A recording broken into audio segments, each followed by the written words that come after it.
It was a gray, waterlogged Tuesday when she disappeared. No goodbye. No phone call. No explanation.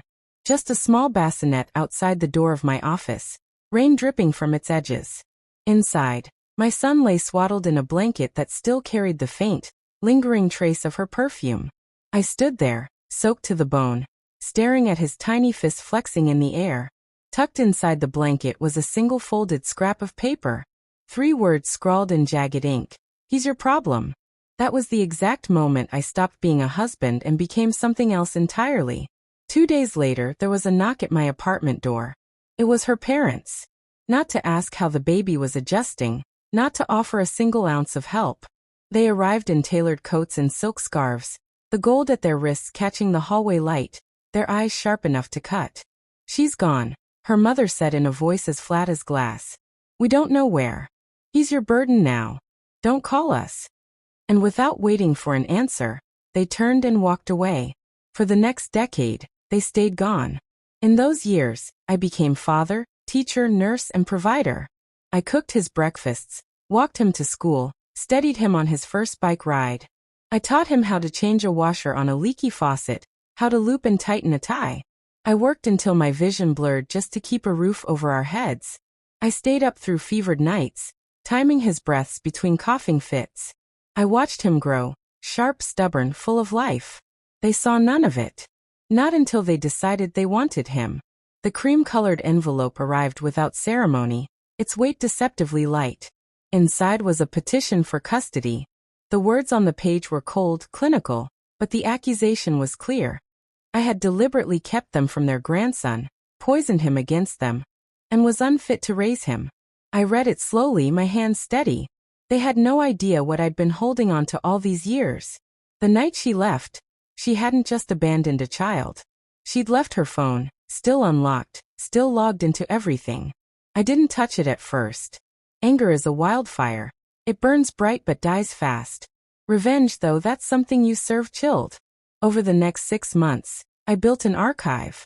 Every email, every bank transfer, every late-night message to contacts saved only by first initials. I followed trails of hotel bookings, cash withdrawals, and one-way flights. I learned she hadn't left out of desperation.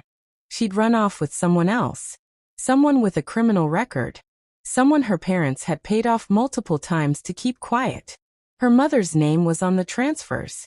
Her father's voice was on a recording telling a fixer to make sure the problem goes away. That problem was me. I didn't rush. I collected everything, one piece at a time, until the file was thick with proof. When I could finally afford a lawyer, I slid the evidence across his desk and told him to seal it. Not to touch it until I said. Now, sitting in the courtroom a decade later, I faced them. Her parents, pristine in tailored suits, their team of expensive attorneys arranged around them. My son was down the hall, coloring superheroes, blissfully unaware. Their lawyer stood and painted me as bitter, petty, holding on to the boy out of spite. I let him talk. You don't interrupt when you already know how it ends. When it was my turn, I reached into my briefcase and pulled out the folder. Thick. Heavy. A decade in the making. I handed it to the judge without a word. He opened it. Read the first page. Then the second.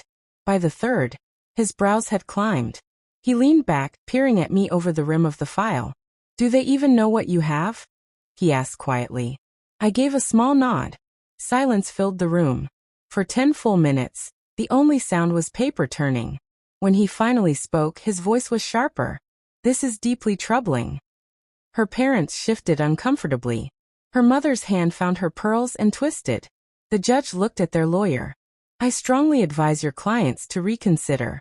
Continuing this action may expose them to severe legal consequences. Her father bent toward her mother, whispering furiously. She shook her head, pale. Do you wish to proceed? The judge asked. The answer came slow, muttered through clenched teeth.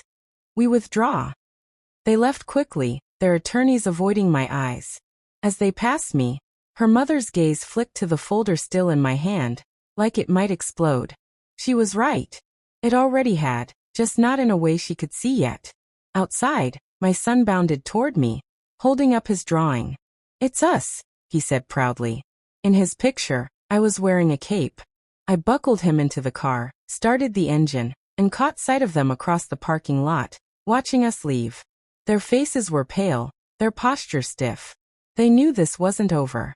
I still had every copy, every page. And I'd never promised to keep it buried. People think revenge is born from fury. It's not. It's born from patience, from letting your enemies walk straight into the snare you've been building for years. They left a baby on my doorstep and told me he was my burden. They were right about one thing. He was my burden. But he was also my purpose. And now he was mine forever.